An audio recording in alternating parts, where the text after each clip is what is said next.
Hello and welcome to the Rails to Trails Conservancy's webinar regarding trends in transportation alternatives funding and program implementation best practices. I'm Kevin Mills, Vice President of Policy for Rails to Trails Conservancy, or RTC, and I'll be your moderator.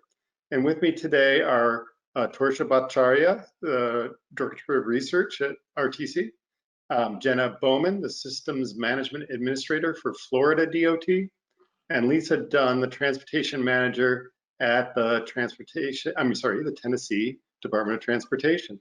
So thank you for joining us today, Torsha, Lisa, and Jenna. By the way, I'm only on by audio because I am having technical difficulties with my video, but everyone else in the slides you will see. So RTC operates the Transportation Alternatives Data Exchange, or TRADE, to help stakeholders at the federal, state, and local levels better understand and implement this critical program. RTC recently released this year's Transportation Alternatives Spending Report for fiscal 19, and this report provides a detailed review of how effectively federal funds for walking and biking provided to the states through the Transportation Alternatives Set-Aside Program are used across the country.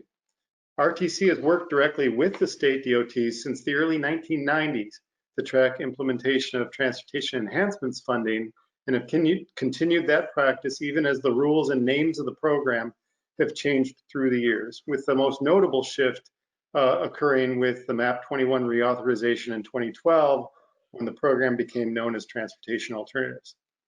RTC's report provides cumulative data going back to the beginning of transportation enhancements in 1992. And for about 16 years, ending with MAP 21, RTC ran the National Transportation Enhancements Clearinghouse through a cooperative agreement with the Federal Highway Administration. So our data can address questions such as, how much of these dollars has my state spent? And we can differentiate between all the steps in the process, such as allocation, obligation, reimbursement. We can say, what have we lost to rescissions, transfers, or lapsing? Or what share went to various kinds of eligible projects?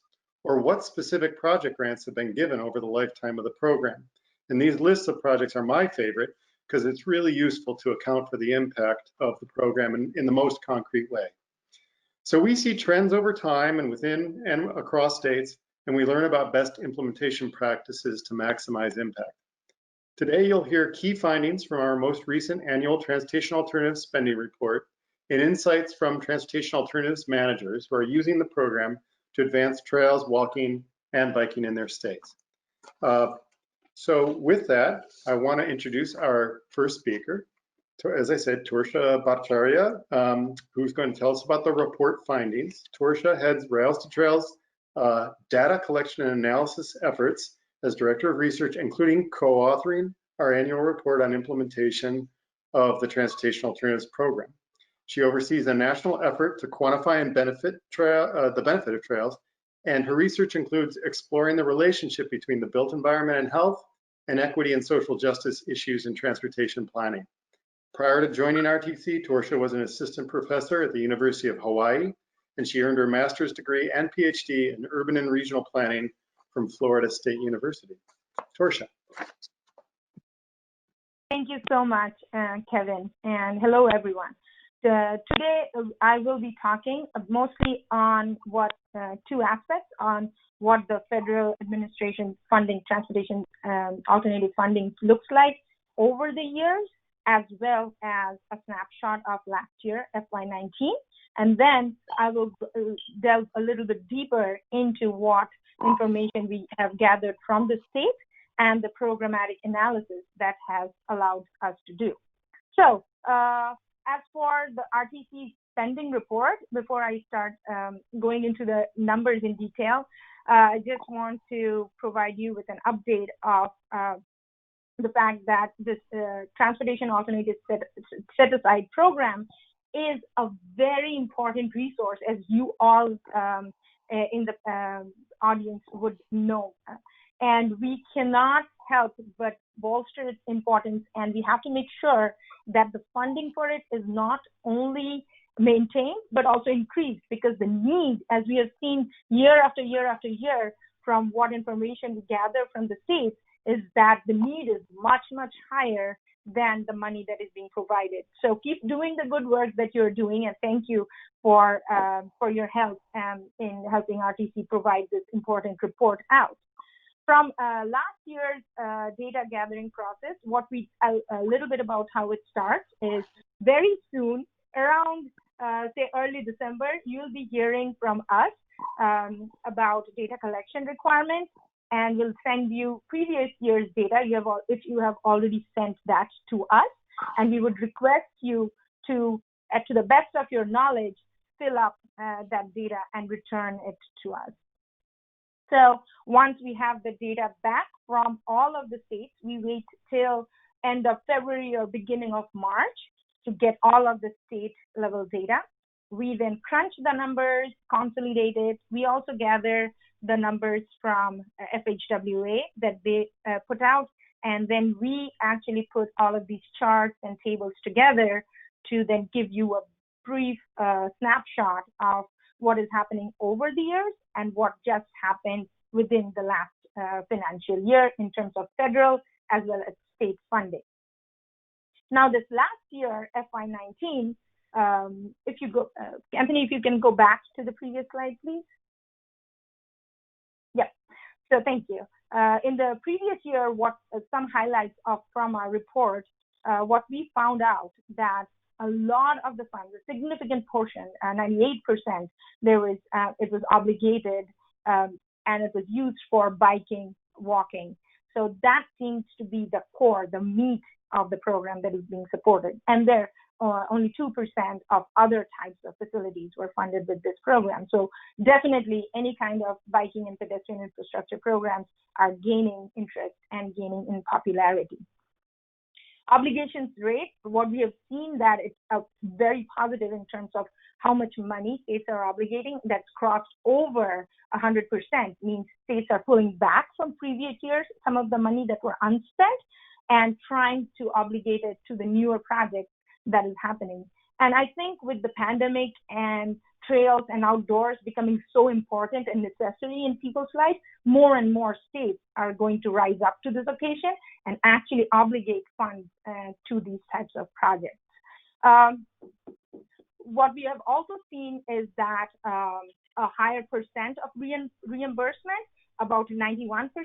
What the reimbursement snapshot shows us is that a lot of the projects that were started previously has been completed. So that's again a sign that a lot of the projects were completed. So maybe starting next year, we would be seeing a lot of new projects in the pipeline. Last but not the least, one of the snapshots that we got was that there was significant loss in terms of transfers as well as lapsing. So I'll cover a little bit of that as we go down the slides, but just want you guys to know that lapsing is funds that are lost, and rescissions, thankfully this year it was repealed. So thank God no rescissions this year, but might come back.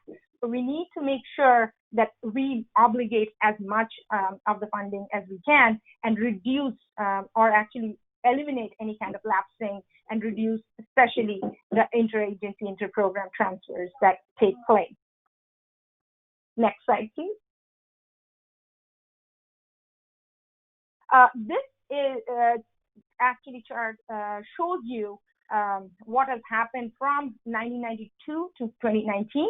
That within a span of 28 years, we see that significant, about a little less than $20 billion were apportioned to bike ped projects through the Transportation Alternatives Program. But we also see that the amount transferred and rescinded has also been significant. So it's been a good program, a solid program, but a lot of money is leaking from this basket. And my aim today is to make sure that you all kind of support this idea of maximizing the obligation so that we lose less of this very precious resource that we have. Next slide. And just in the previous year, what we saw was a very high percent of transfers that took place. And sometimes when we have transfers and when we are doing it in terms or in a process where you can either transfer within agency or between agencies, sometimes if the funding is still maintained and spent within the same type of program, so if you still spend it in biking and walking, it's perfectly okay. But then when it gets transferred into some other parts, other programs, that's when it can be used for highways and completely bridges and completely different things. That's when it's actually a major loss to the program. And that's where a cause of concern arises in these cases. Next slide, please. Okay. Just as a reminder to all of us and to me too, sometimes the transportation alternative set aside that we have, $85 million is actually taken off from the top of it and given to the Recreational Trails Program, RTP. In this report that RTC brings out every year, we do not focus on the details of that. We just take it out as a chunk. We are more focused on everything else that FHWA funds. So, and how it comes down through the states to the urbanized areas with higher population and different ranges of population between rural and urban areas, and how things are then allocated based on the rules and regulations within each state. One thing we found out over the years, next slide please. One thing we have found out over the years is that not every state allocates funding every year. Some do it in odd years, some do it in even years, some do it every 5 years or 2 years, depending on their internal cycle that they might have. So for us, it's very, very important to build up these relationships with you all to make sure when we are asking for the numbers from you, we also get the story behind it. So in this chart, what you see in green is all of the states that had updates, new projects in FY19. Yellows were states that did not have any new projects, not because necessarily that they were not building anything new. A lot of these states actually have different cycles of funding. So maybe next year is when you will see a lot more projects in the pipeline from these states. So for us, it's important not only to get the numbers from all of you, but also to know the background story that's happening so that we are better able to interpret what these numbers mean and how can we better reflect these numbers and create a coherent picture of the funding situation that's happening going forward. And for the states in red, please, please, please, we are hoping that FY20 will turn these states into green or yellow, and you will provide some information to us regarding what projects you have funded. It actually helps this solidify our database and helps make the case for more funding and continuing funding. So please, hopefully you'll be helping us with data collection. Next slide, please. Over the years, what we see is a very colorful map here. And what we see is the available pot keeps on increasing. That's the yellow shaded portion. But you'll see that more or less we see uniformity in the amount that is apportioned, and the amount obligated by each state sometimes goes up, sometimes goes down, depending on how much the obligation part of it is. It might or might not always result in greater lapsing and greater recession. Next chart, next slide.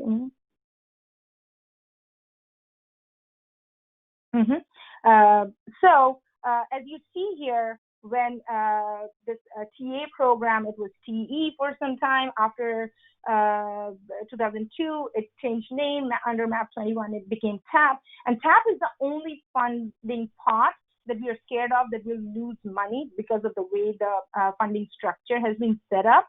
So if you have not already, please, please, please obligate all of your TAP funding ASAP. And then since the last 2 years, we have been in the FAST Act. Under that, we have the Transportation Alternative Set-Aside Program. Those are the bars in red that you see, and that's where the funding apportionments look like over the years. And as you see, over the last 4 years, it has been pretty steady going year over year. Next slide. Now, this is a snapshot that is very critical, and you also actually have played a very big role in helping us get here. So this is when we ask you for information about what projects are in the pipeline, what are completed, what are the new projects getting started. We collect all the data from all of the states that submit this, and we develop these pie charts. Now, this one gives you a very nice snapshot of what has happened over the years, over the last 27 years.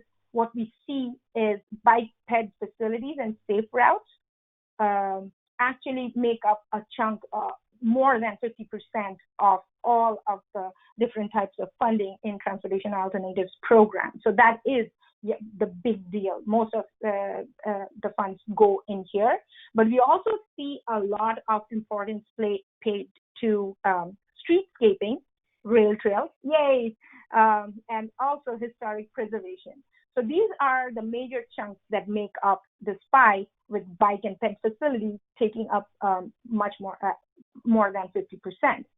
And if you look at a snapshot of a fewer number of years, so just the last 5 years, in the next slide, what you will see that the pie share has shifted.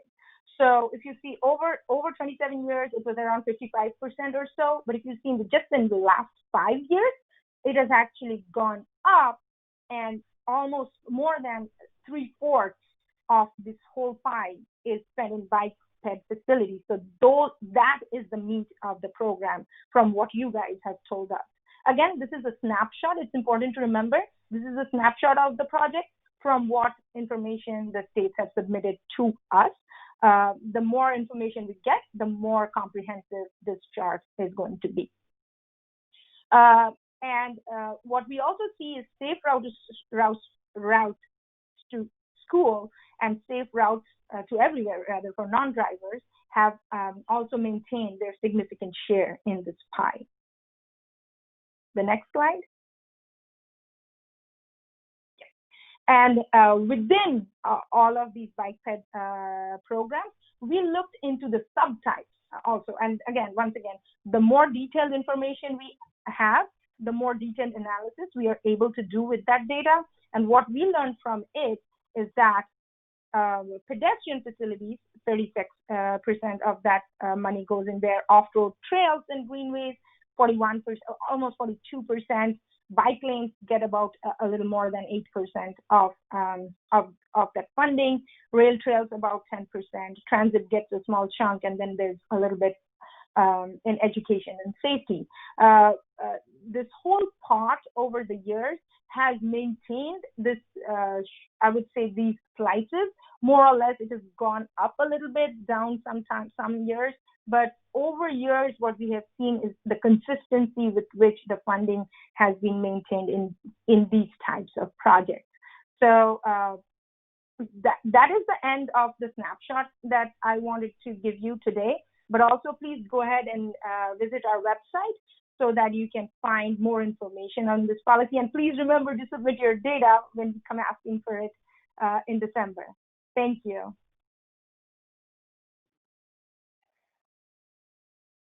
Okay, thank you, Torsha. So by the way, just emphasizing what Mary Ellen has said in the chat box, which is that if you have questions for any of the speakers, please submit those in the chat box, and then we're going to do a Q&A session as soon as all the speakers have given their presentations. So with that, let's shift to the next segment, which is our friends from the state DOTs. And over the years, we've really seen the power of peer-to-peer learning to strengthen program implementation. Most of our audience today are people with implementation responsibilities for this program in their state or their region. So our next speakers are going to share their experiences in trying to improve their program administration. And first up, we have Jenna Bowman, the Systems Management Administrator for the Florida Department of Transportation in the Systems Implementation Office. She's a graduate of Florida State University and is a professional engineer. And Jenna has worked with FDOT since 2015. Jenna?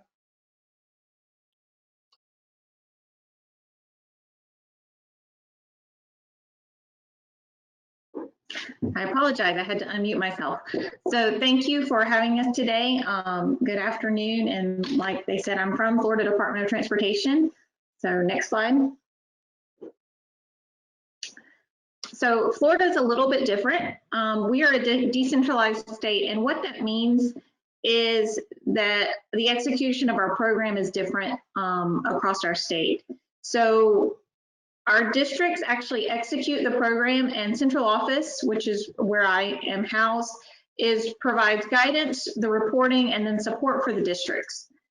This allows each of the districts to be more in tune with the needs of their areas and to work to meet those needs through this program and other programs across our state.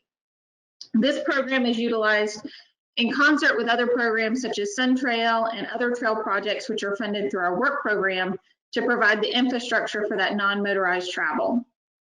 Next slide.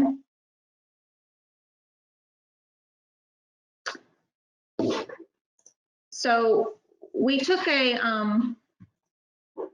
this reporting cycle was the first time that this program was handled through my office. And policy guidance had been developed and was available on our website, but there was a need for additional guidance and support to get this report done and to get the information to Rails to Trails. So the application process was conducted in the district offices with our MPOs and our TPOs and the district prioritizing those projects, and then depending on the population of the area.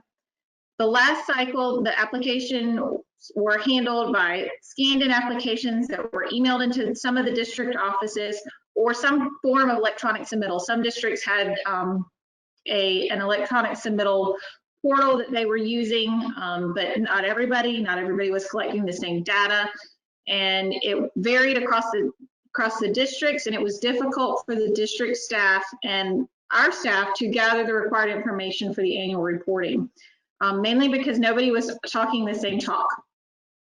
We're currently working on a centralized place where applications are stored and then can be pulled for the reporting efforts. Next slide. Extensive communication was required between central office and the Rails to Trails program office and offices within central office, such as our work program office, and then our district partners.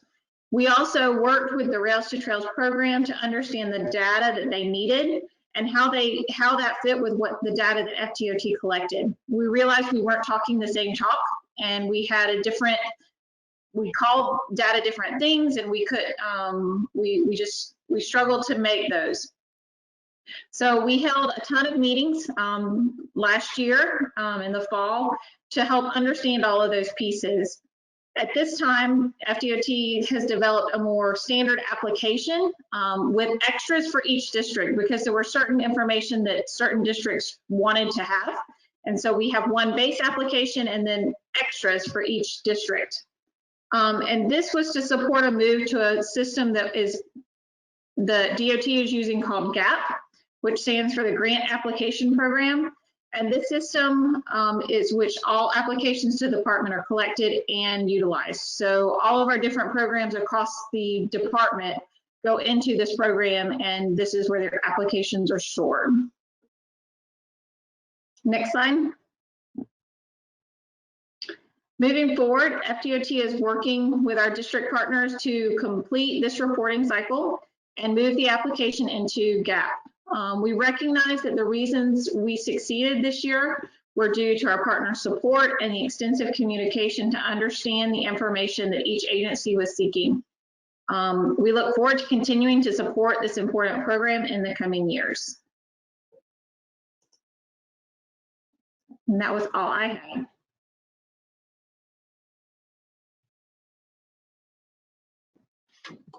Okay, thank you, Jenna. Yeah, we'll get to questions right after we hear from Lisa. Appreciate that. Okay.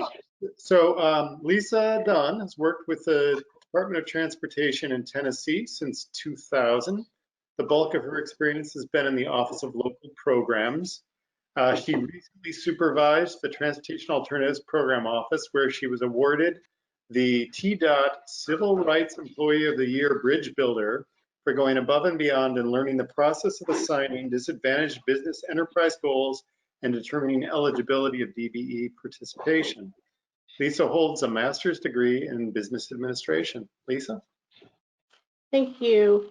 Like you said, I'm from the Tennessee Department of Transportation, and we're a little different than Florida. We don't have offices out in our regions. Everything for the TAP office is right here in headquarters in Nashville, and we were an office of 4. The office got down to 2.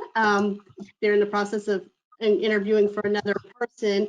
I have left that office and working in another area, but Torsha asked if I could do this presentation, and I was happy to do so. So, like I said, we're quite different than Florida. We don't have, to go out and get applications from other districts or anything. Everything comes here to headquarters here in Nashville, and we've recently gone, and recently meaning as of now, our applications are due on Friday. First year, they're all going to be online. So in the past, they've always filled them out as a Word document or a PDF, emailed them to us, and we made spreadsheets and put them in our database and pulled off different reports that way as well. Well, now everything's going in our new system that we call EGrants, and it's a department-wide grant program that all applications go in there, no matter where your application is coming from, whether it be TAP or Safe Routes to Schools or multimodal, state industrial access. So everything goes into that database. Here in Tennessee, we have, our state is divided into 4 regions, and the way we distribute our funding, we do it geographically. We try to distribute it equally across the states, and we put more emphasis on the economically distressed and at-risk counties to get projects over those that are more of like in the MPO areas. We don't discourage those applicants that are within the MPO boundaries. We certainly accept their applications, and we look at them and give them due consideration as well. But we also encourage them to reach out to their MPOs to get their allocated funding as well. Getting our projects into the implementation, we're pretty strict here. I'm been told that I can beat some brows to get some projects to construction. We award the projects. Our contracts have 2 end dates in them. The first one they have to get to construction by, or they lose their funding, and that's just based off of what is in the current act as the legislation applies. The second one is, it's a little more flexible. It's once they get to construction, they can, if they have some justification and need some extra time, we can extend that contract, that last completion date, with a contract extension to give them more time to finish their construction, because we don't want to pull a project out from under them just because, they had some heartache with a contractor or something during their construction phase. Getting the projects to construction, we always tell them it takes them approximately about 3 years. So what I do is, about 2 years into the project, I start emailing saying, hey, this is what I still need to get your project to construction, and let me know if you have any questions. If you think you've submitted something and it's on this list saying that I have not gotten it, let's talk more in depth so we can make sure you don't lose your funding. But as far as getting Torsha's data collection and everything, since we collect everything here at headquarters, it's more of just scheduling time to fill out that spreadsheet and getting it back to her. And I was happy to say that I was able to do that yesterday. So yeah, I was very happy to do that too. So that's pretty much all we do here at TDOT, because it's, everything is more centralized. I don't know how it would work, how Florida does it with working with all those other people. I mean, she's got 7 or 9 districts. I've only got 4 regions, but I couldn't imagine having to work with 4 and different applications too. That would drive me nuts. It was a learning curve this year, but that's okay. We got it done, and you know, our state's cut up differently. We're cut up a lot by population. Our districts are kind of, you know, we have some very small districts that just cover a couple counties, and then some districts that cover, you know, 15 or 20 counties. So the populations are very diverse.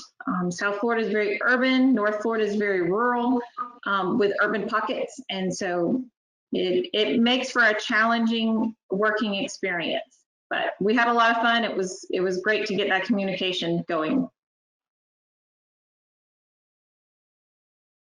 Okay. So thank you both for your presentations. We're now going to open this up to questions from the audience, as well as I have a couple in mind if we have any gaps in terms of you know, those incoming questions. So please start getting more questions into the chat. And I'm going to lead off with a question. Either of you free to address it, which has to do with metrics. So of course, metrics can help in managing a program well. At RTC, we track quite a few program metrics, as you can see in the report that Torsha described.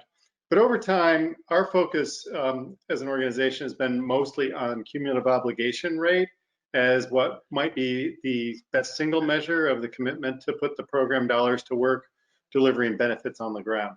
So my question is, for anybody who wants to speak to this is, you know, do you watch your obligation rate, and what other metrics are important to you in your program?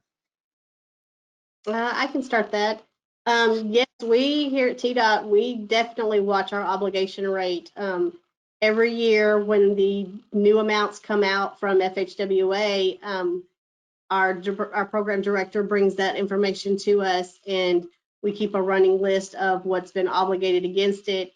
And then when we get probably about March, April, I go and check and see what we still have left on an obligation rate that we still need to get obligated so that it doesn't lapse.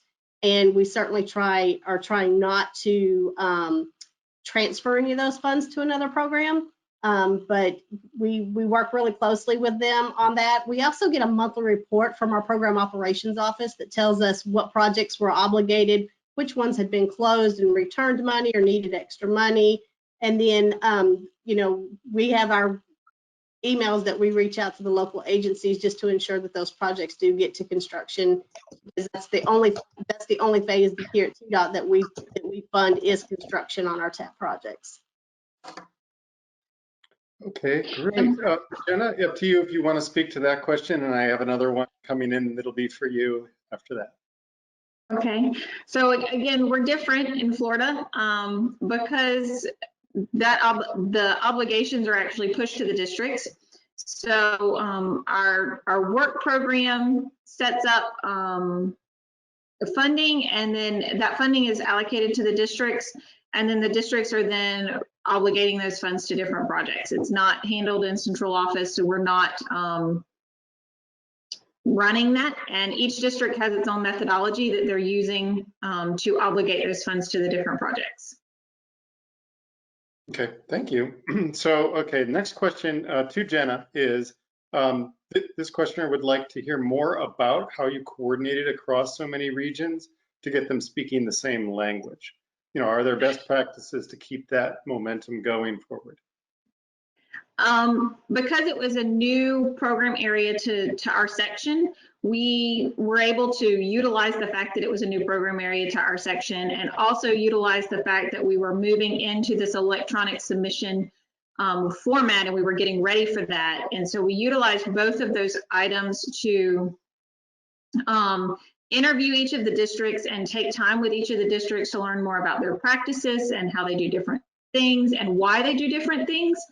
One of the big things for me is I don't want to, you know, dictate down to the districts. They're the ones doing the projects. They're the ones, you know, working with the locals and trying to get these projects done. So we wanted to tailor things to the way that they did it. and not dictate down from central office a directive that it had to be done a certain way. We also have quarterly meetings where the districts can talk to each other. This is something that a lot of our program areas utilize. That gives them a platform similar to this, where they just get to talk and they bring up issues. Hey, I'm having this problem with this, getting this type of project done. Has anybody else experienced this or overcome this, and how can we help each other? That utilizes ways to cross communicate between the districts and also get those projects completed. Great, thanks. Okay, switching to Lisa, was the EGrants program set up in-house or was it purchased by TDOT? It was purchased. It's through Agate. It's called IntelliGrants, and we just call it EGrants for short, for electronic grant system. But yeah, Agate is who we work with on getting everything, and it's still a work in process. We're working to tweak the applications, and right now we're trying to get all of our reports to actually pull correctly. Great. Okay, this is to both Lisa and Jenna. Do your states have project award minimums or maximums? At TDOT, we do not have a minimum or maximum, although there is an unwritten rule kind of that everybody's been following, that we've not usually awarded more than $1 million for projects, but we've seen that those costs have risen over the years, and we have started awarding projects well over $1 million, but we do not have a minimum or a maximum. So Florida, again, that's handled in the districts. And so some districts do have a max, but it's not a central office rule. So I'm not aware of any minimums in that regard either. So it's pretty much handled on a project by project basis. Okay, thank you. All right, I've got a question for Lisa. In Tennessee, think about the geography. There are a number of metro regions such as Nashville, Chattanooga, and Memphis that really have, quite substantial plans for walking and biking and trails, and they have a keen interest in developing, their infrastructure, their system. And then some other parts of the state don't have near as much capacity or plans in place. So I'm wondering how you, work around the state, given those differences. How do you prioritize the state's dollars? I think you spoke to that a bit in your presentation, but then also, do you work with applicants in advance so that they can put in strong applications? We do. We have a very proactive TAP manager over our program, and he reaches out to local agencies when we do a mass email out to all our agencies to let them know when our application cycle is open. And then he'll start reaching out to those that submitted applications the previous year that didn't get funded, and work with them to strengthen their application for them to resubmit it to potentially be eligible, or not just eligible, but more successful to get project funding for their application. We don't focus so much on our MPO areas. We have 11 MPOs within Tennessee, but 4 of them are major MPOs that get their own TAP allocation. Those 4 MPOs, we don't have a whole lot of their agencies that come to get the state money. They stay more with the MPO area for some reason. But we do work with them. They do have some smaller communities that are within their boundary that, for whatever reason, they don't get as much of the MPO dollars as some of the larger areas would. So we do work with them and get eligible applications and stuff in with them. We do, like I said earlier, we focus a lot on our economically stressed and at-risk counties. That was one of our governor's initiatives, and when he first got into office, and that is something that he looks at highly, not just through our program, but all the other departments within the state. So if we don't recommend a project that's in an at-risk or economically distressed county, we have to have a very, very good reason and document as to why we didn't select that agency. But our TA manager here, he's very proactive. He loves going out and being boots on the ground and walking the project with the local agency prior to them submitting an application, so he can tell them where they need to strengthen it at, on just not only on paper but on the ground as well. And we've had really good success in just getting those smaller communities to where they can get the funding and get them moving forward with projects. Yeah, thank you. All right, so this is a question for either Lisa or Jenna, and it's about are there common stumbling blocks, or actually Torsha, if you have any perspective overall from the nation, right? But the question is, are there two-part question? What are some common stumbling blocks in getting these projects from application to completion? And is there anything that, if you could wave a magic wand, is there anything you would change about the federal rules that might make it smoother?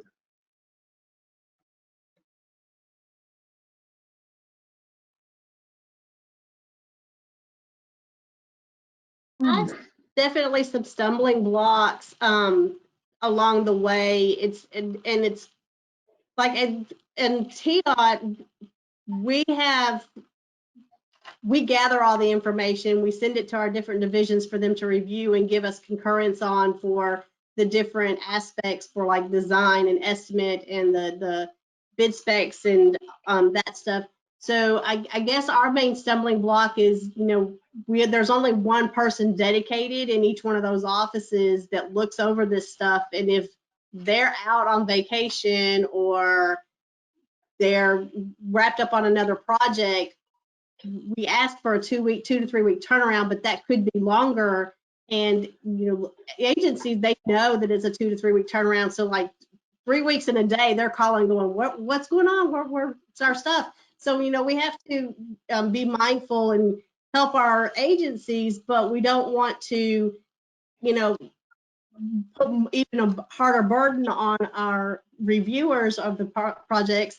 So we just have to kind of, find that happy medium between the two and say, well, let me check and see what's going on, and then get with the reviewer and say, hey, and then, sometimes it's just a fact that they just overlooked it, or, the infamous email, well, I sent it. Well, how do I know you sent it if I didn't get it? So it's one of those. As far as federal rules that could the project, I'm not too familiar with any that would cause us any heartache here at TDOT. I mean, ours are usually just, some miscommunication. I know one of our big miscommunications is the consultant talking with the local agency. They'll tell the local agency one thing, the local agency will ask us, and we're like, that's not happened. So it's not just a miscommunication, but it's just misinformation all the way around on the communications between us, the consultant, and the local agency. All right, thank you, Lisa. Do you have anything to add? Yeah, one of our stumbling blocks is that everybody was on different pages. Everybody was operating out of a different playbook, basically. So we field a lot of questions about eligibility and project eligibility. The consultants talking to MPOs and TPOs and others causes some problems, because something that might be funded in another state we would consider ineligible here. We try to run those questions up to FHWA or the Rails to Trails. So we try to make sure we vet those and give good guidance. And so sometimes we get caught between a rock and a hard place, because we would technically consider it ineligible, but somebody else has funded something very similar. And then we also, we depend on our MPOs to kind of prioritize projects within their area. And sometimes that causes some issues between you know, why did this project get priority over another project, and why was the funding going here but not here? And FDOT doesn't always have the answer to that question. As for me, what I found was when communicating with state TA managers is a lot of staff turnover happens. And what I found is the knowledge gained by that specific person when they leave the position, a lot of the times it's not transferred over, and the new person coming in might just be fumbling for the first year to even put something together. So I think that has been, might be a barrier to some of the states, which hopefully talking with RTC, FHWA, we can kind of resolve and make sure that that learning curve is not that steep for the people who are coming in. The other thing I think is a problem that this is almost my intuition, but a lot of states feel just because there's a lot of transfer or lapsing happening, it is a negative thing, right? And they might be feeling a little hesitant to share data in that regard.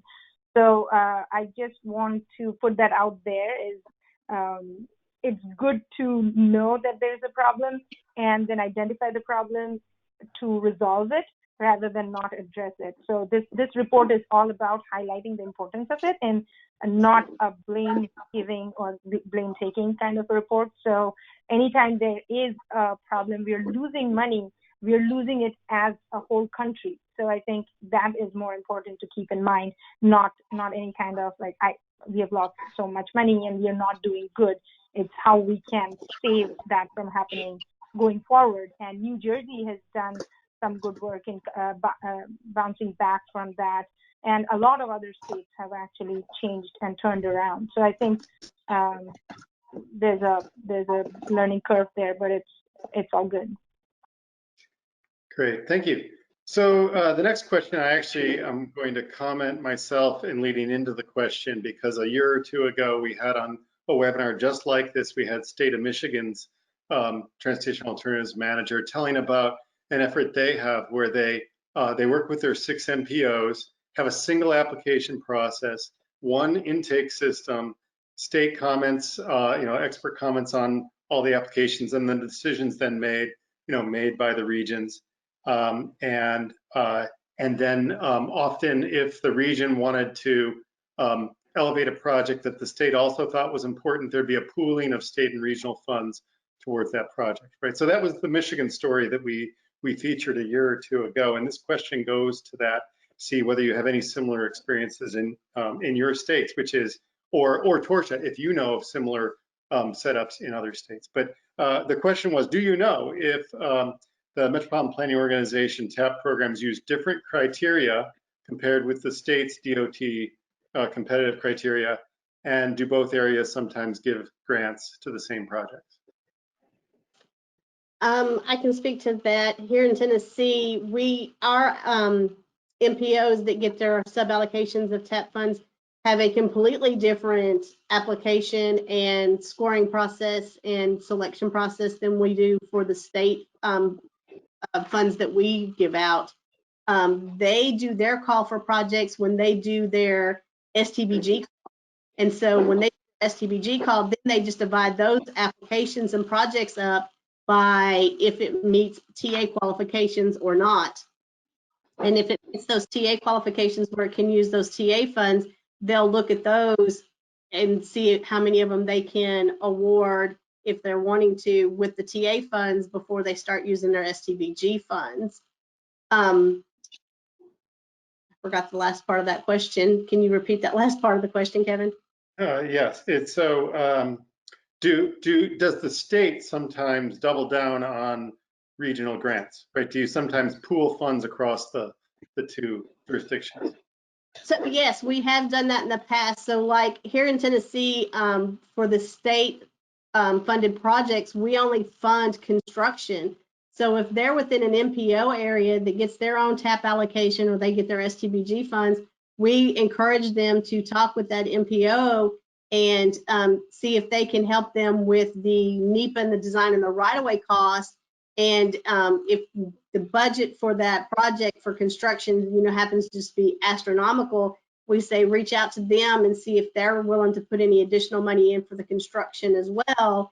And then, you know, we've got our funds as well. We also have another program here at TDOT, our multimodal access grants that's state funded. And those are projects that are actually only on state routes. And we've had agencies that try to do the double dip there as well. And we coordinate very well on that. Some of them we do allow the double dipping because they need both pots in order to get their construction, because our multimodal access grant, even though they fund all phases, it's capped at $1 million.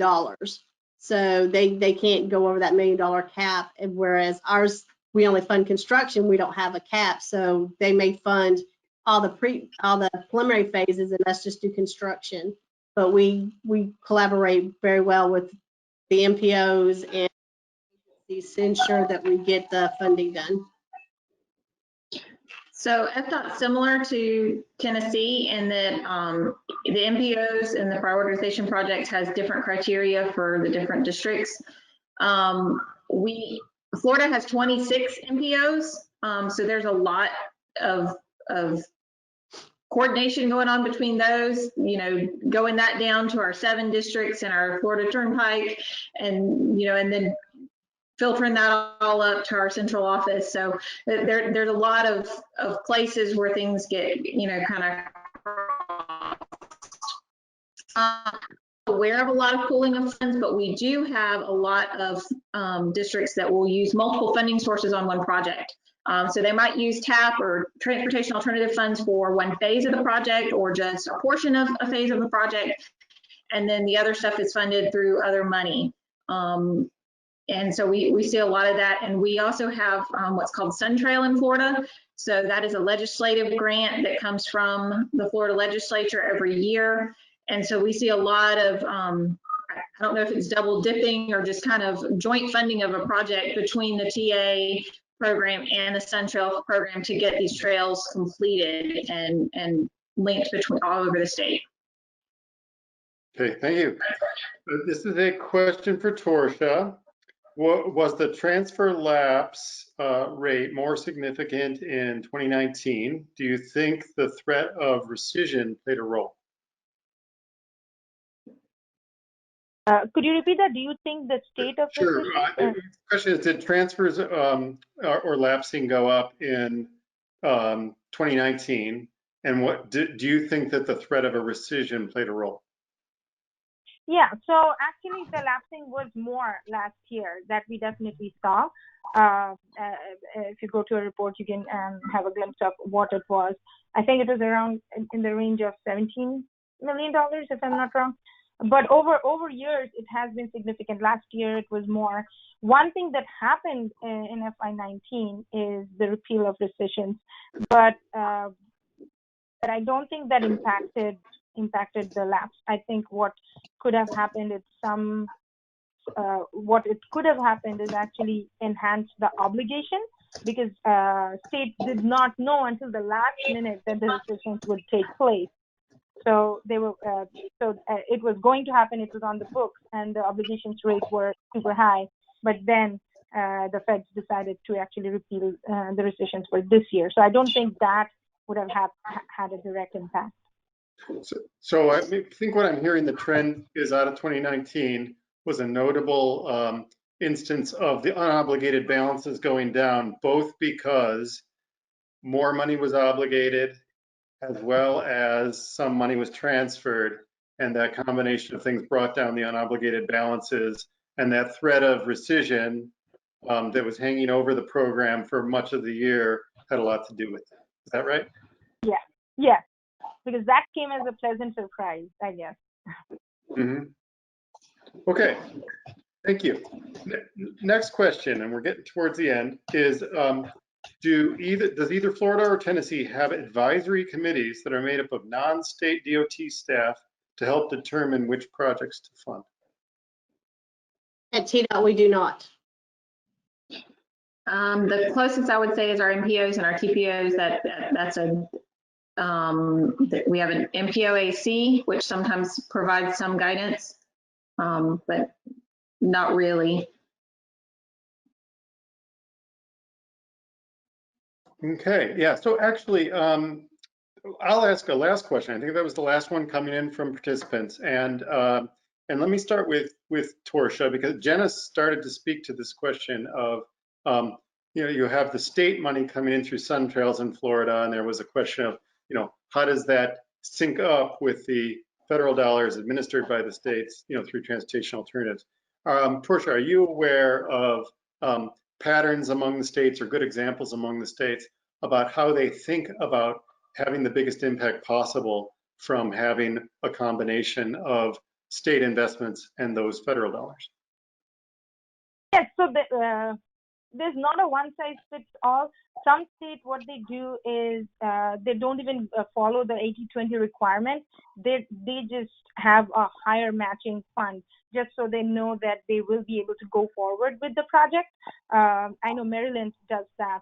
But then in other states, what has happened multiple times is when the MPO allocates funds, there's a very significantly high administrative fee. So for some $100,000, if you add a significant chunk to that, which the localities have to kind of match to it, sometimes the localities have also said that we don't want this money, they've sent it back. So I think what I have seen in the reports is people going above and beyond to fund these projects, and they're overmatching with some of the federal funds that are coming in. But other times it becomes a burden for especially the lesser resource communities that don't have the money to match, especially the administrative costs that they a lot of the times do not budget for. That might tip them off. So I've seen the good and the bad both mix. Okay, thank you. So open last question, and of course, feel free to take a pass, but just because you've gotten a lot of questions here, but is there anything that you're dying to say that wasn't asked? Any brief closing comments you have? I do not have any. Okay. And we'll leave I'll that say one. that, I'll say, Jen. I'm new to TAP. I'm new to this program, and I think that one of the things that Florida has done really well is we have huge initiatives supporting our bike and ped partners throughout the state. And so a lot of what we're funding and what's coming in through is through these initiatives and these coalitions that we have either joined or we formed, and we've worked really hard to make sure that the non-motorized travel is also supported in concert with all the vehicle travel and the bus and the truck traffic. Okay, thank you. So appreciate great remarks from all our panelists. We've really learned a lot today about program implementation methods and trends across the states and in implementing this program. And one takeaway for me is that all states can improve their programs by learning what others are doing and innovating in ways that work for them. Of course, political will is a big factor in program success, and affecting that may feel beyond the reach of those doing the everyday work. But when you run quality programs that really use those dollars that are available well, and then you document the program impacts on the ground, I think it does help convince decision makers of the value of the program. So we all have a role to play, and at RTC we highly value our partnership with the states to document and to elevate the priority of the Transportation Alternatives Program. And with that, I'll wish you a good rest of your day, and once again, thank our wonderful panel. Thank you. Thank you.